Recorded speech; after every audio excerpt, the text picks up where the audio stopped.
Hi there, today on Lydia's Books I want to talk about The Caretaker by Marcus Kliewer. I had mentioned it previously and I was confused. Is it The Caretakers or Caretaker? It's probably because I don't have The Caretaker in hardcover or paperback for that matter. I have it as an e-arc, so it's on my Kindle. So I'm holding up We Used to Live Here because I like to use actual physical books. I will be buying The Caretaker because someday I want to play along with the reindeer games. That is the Marcus Kliewer megaverse to be. So yes, the ebook of The Caretaker is great. It was an e-arc that was gifted to me by Simon Schuster. Thank you very much. I did read it at the beginning and I've talked about it since and gave it a glowing review, as you've probably heard. Although I didn't get around to getting to the actual written review until now. I had read this in May and it was around the time my dog was quite ill, so yeah, a lot of stuff didn't get done around that time. So here we are. This is a horror novel that came out in April 2026 and comes from Simon & Schuster, or Atria and Emily Bessler Books, or 2001 Books. This is like the Eric LaRocca books where there's like 3 or 4 different publishers. It's always strange to me, there's one publisher that owns the rights and then they subcontract out to other publishers for the hardcover, paperback, ebook, audiobook, or is it that these are all imprints? I'm not really clear. So there's another reason that I'm using this book as a prop, because the covers are quite similar. We have a very similar font, which I think is Brandon Grotesque that they use. I might have come up with a different font because a lot of fonts look like this, and I'm not totally sold on Brandon Grotesque because the way that the W behaves in Kliewer down here is different than this W, and on The Caretaker it's slightly different still, but the way that the M behaves in the C, I think that it is probably Brandon Grotesque in whatever font of that typeface, whatever boldness or heaviness they choose to use. But the cover is very similar. It's got this sort of surreal collage kind of look to it, except it's using a circle. It's like a target of descending size circles in the middle of the book for The Caretaker. I'll have a picture, so yes, you can definitely see the differences. But yeah, I love this design. I love the use of this font. I love that they're establishing something for this fairly new author who began writing over the pandemic. So there's a lot of branding going on here, which I am here for. I really like it. And it's very simple so that he could go really anywhere from here.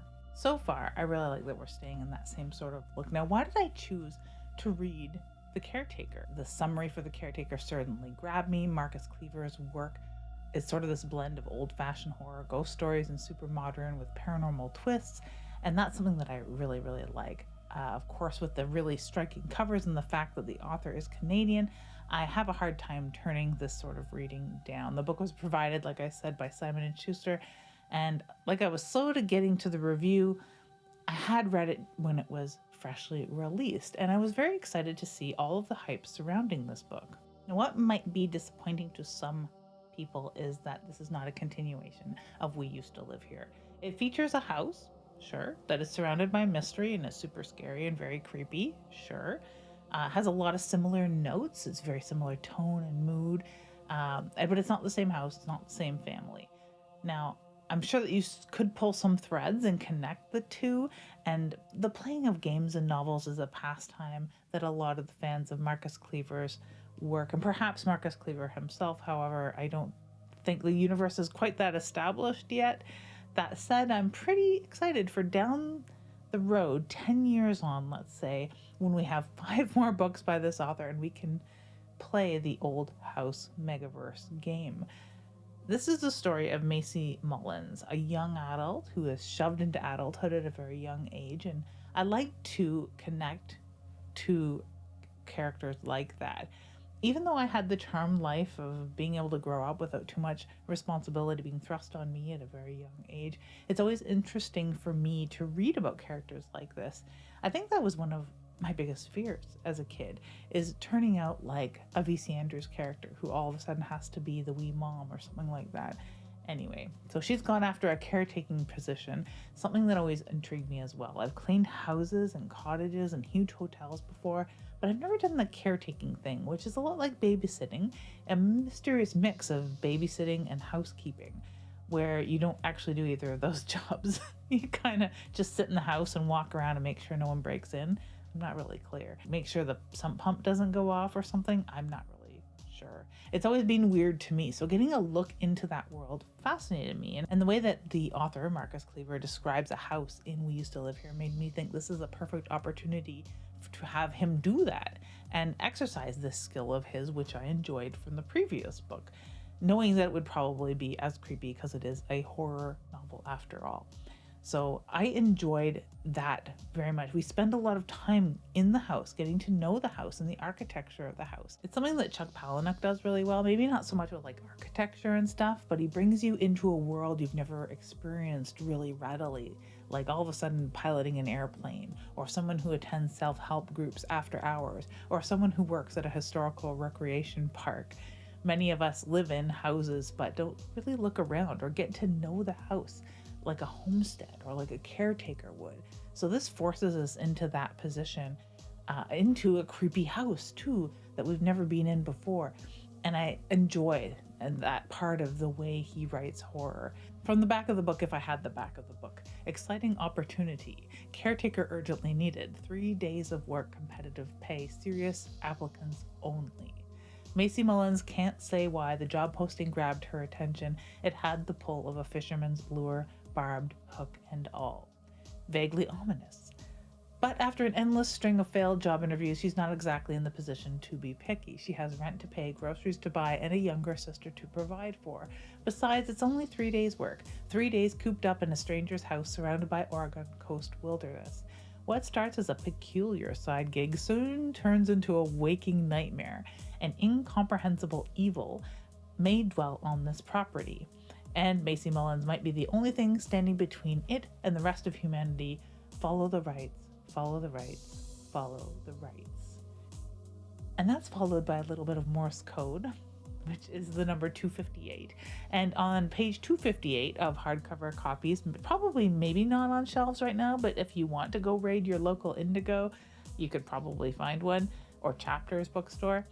At page 258, there is a slip of paper, according to some Reddit, that leads you to a Reddit r/Old House Archives, if I remember correctly.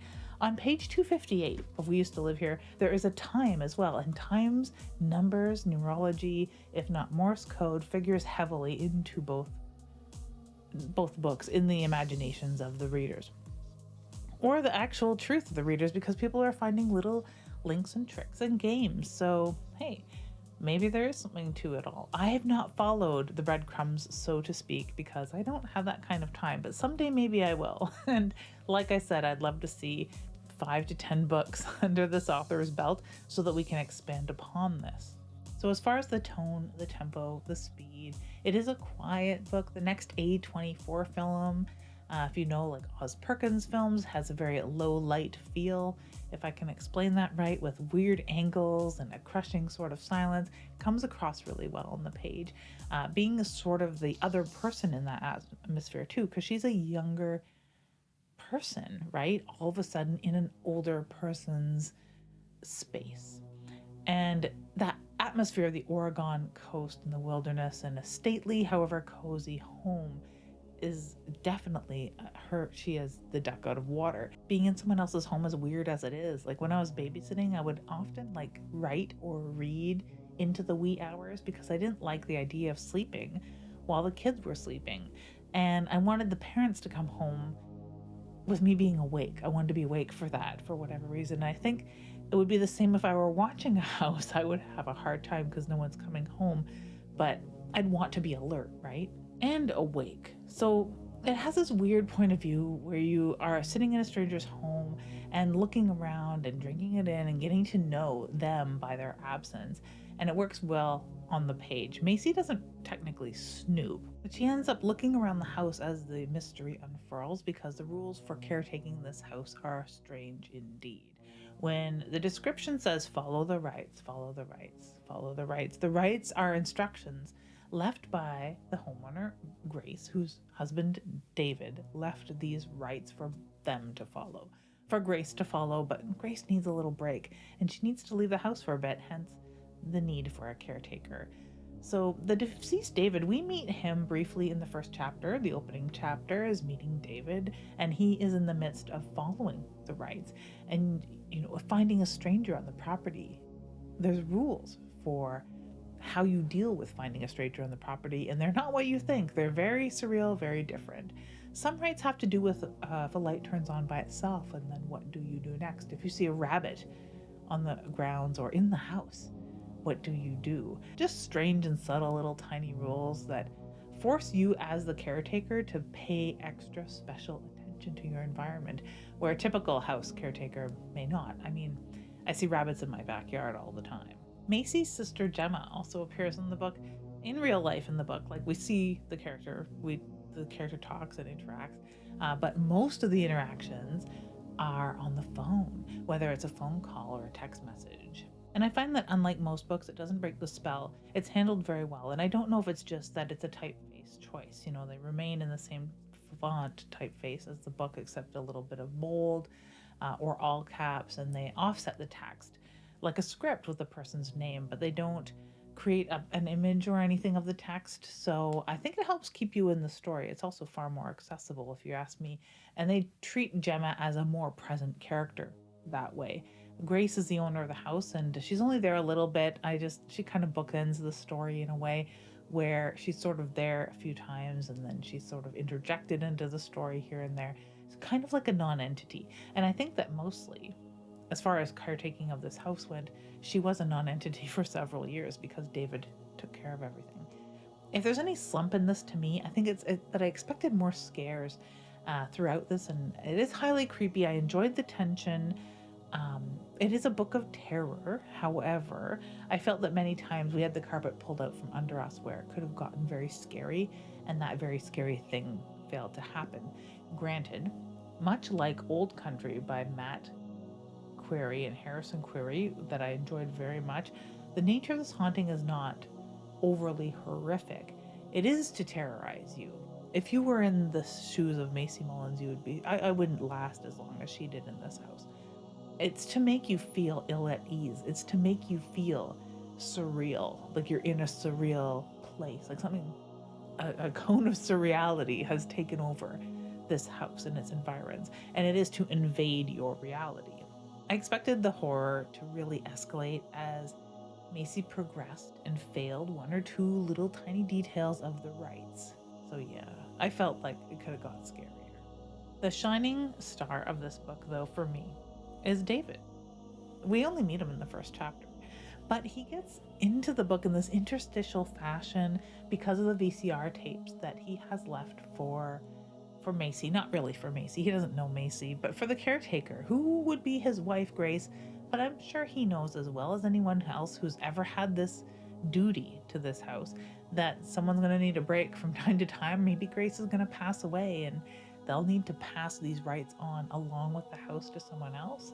So the tapes go along with the house. So Macy has to watch his instructions. Now, Grace talks about David, her deceased husband, here and there. He's in a photo album found in the house, and it's like evidence of David existing for sure. And in the tapes, his tone is almost apologetic, though quite to the facts. And this is something that also happened in Old Country by the Query brothers, where people treat the thing that you inherit along with the house as just a factual thing. They're not necessarily scared by it. They take it very seriously, and they try and impress upon you that you should too.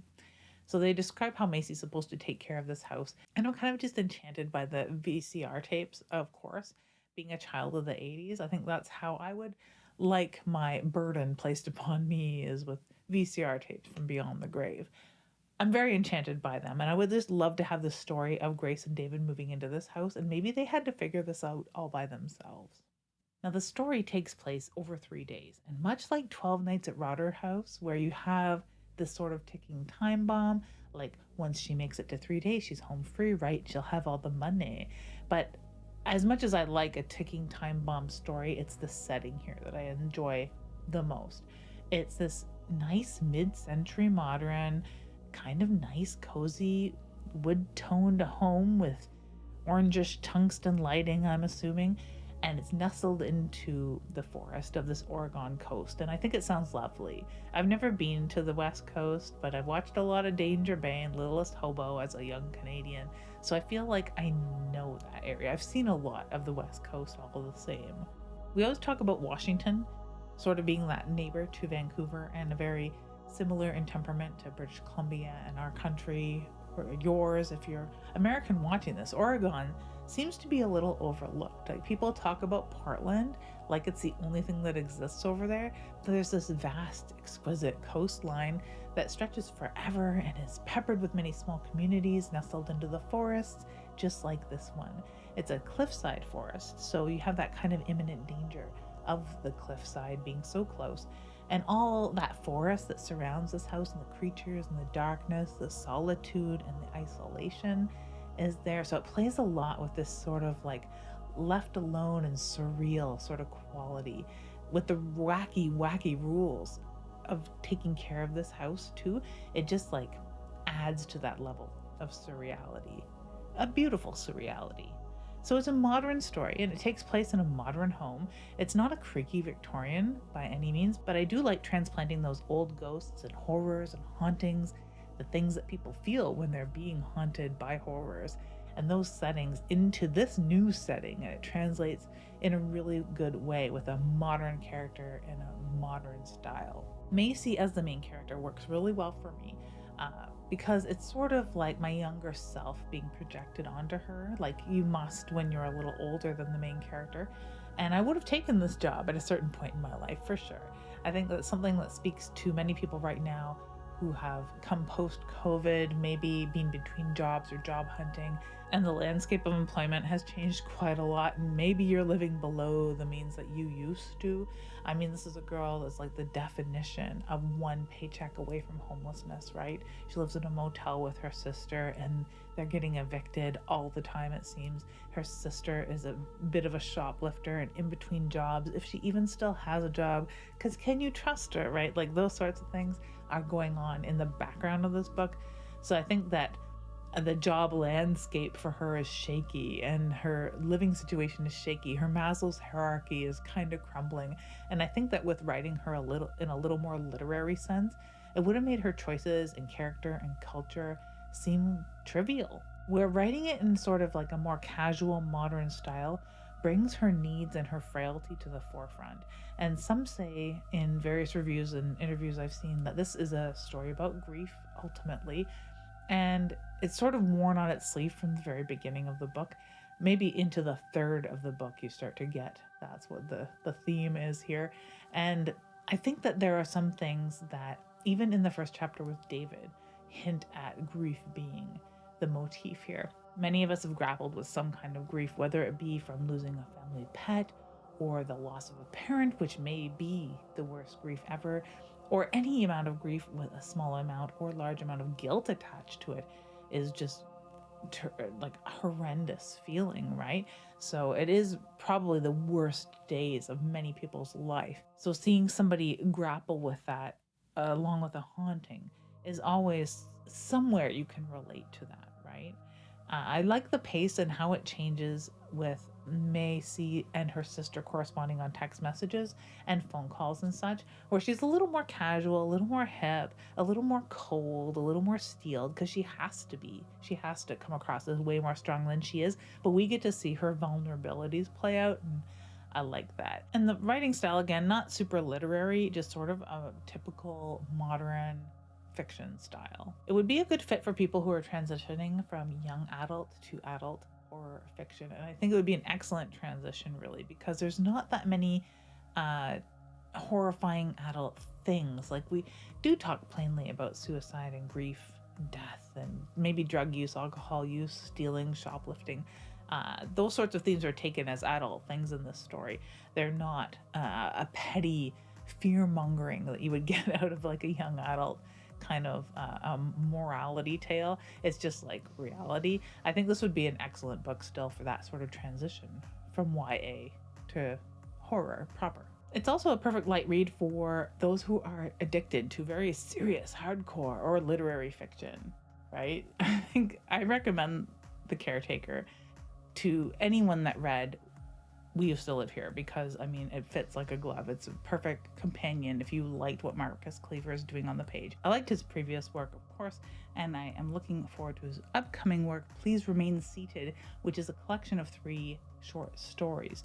I've not read his work on the No Sleep Reddit, and that's the place where he started writing over the COVID pandemic. I'd have to listen to the podcast, which I only do from time to time, which maybe I should go looking specifically for his work if it's there. He started writing over the COVID pandemic when he had time to begin his writing career, and we're very fortunate that he did so. And I suspect that these 3 stories are from there, or like polished no sleep entries, perhaps. And if you are a follower that plays the games that have appeared in his book and have followed the numerological hints and the Morse code at the end of the summary of this book, definitely let me know, because I'm very interested in where it all leads, right? And I'm interested to hear if there is going to be some in Please Remain Seated, because from what I understand so far, it's an audiobook release first and foremost. I guess maybe there will be a book proper after. So I'm very interested to hear how this plays into the mythology. I also think that this book is a really good book for people who are reading a lot of thrillers. And if they wanted thrillers because they were looking for a lighter horror, or they're trying to transition closer into darker thrillers, edging into horror, this is just horror with a bit of mystery, same as We Used to Live Here. And I think that it was a great antidote to those who have maybe given in to reading thrillers instead of coming back to our horror home. So I really need to get myself a physical copy of The Caretaker, because I did enjoy it. I'm hoping that Please Remain Seated does come to a physical release first, because I'm not a big audiobook person. Perhaps it is his way of returning to an audio format if he is featured on No Sleep Podcast. I'll have to check that out, and maybe that is the reason. I hear he does a lot of events. He's been at Doylestown here and there, popping around Pennsylvania for whatever reason. A lot of authors do, horror authors, so that's like horror country to me these days.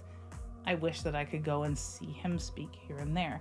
I don't know if there's many Canadian dates coming up, but hey, who knows? The book tour season is over for The Caretakers because it came out months ago, but who knows? In September, we'll have something new for Marcus Kliewer. So if you've read it, let me know what you think below. If there's something else that you think really reminds you of this, like 12 Nights at Rotterhouse or Old Country, if there's more, let me know, because I really like this sort of like creepy house horror that's very modern. Thank you so much for watching, and have an oogie spooky day.